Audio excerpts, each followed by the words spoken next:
ఏంటి క్రిస్మస్ యొక్క ఉద్దేశము అంటే వెలుగుతో నిన్ను నింపడము, క్రీస్తుతో కుమారునితో అన్యోన్య సహవాసమును ఏర్పాటు చేయడము, క్రీస్తుకు నిన్ను దగ్గరగా తెచ్చి ఆయనను శక్తివంతమైన ఆరాధన చేసే పాత్రగా నిన్ను మలచడమే క్రిస్మస్ యొక్క ఉద్దేశము. ఆరాధిస్తున్నావా? శక్తి కలిగి ఆరాధిస్తున్నావా?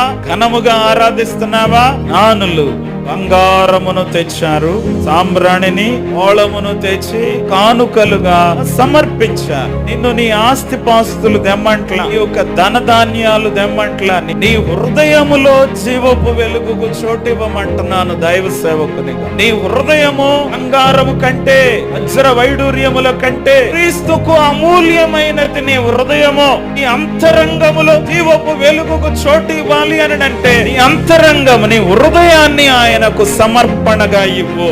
ఆమేన్.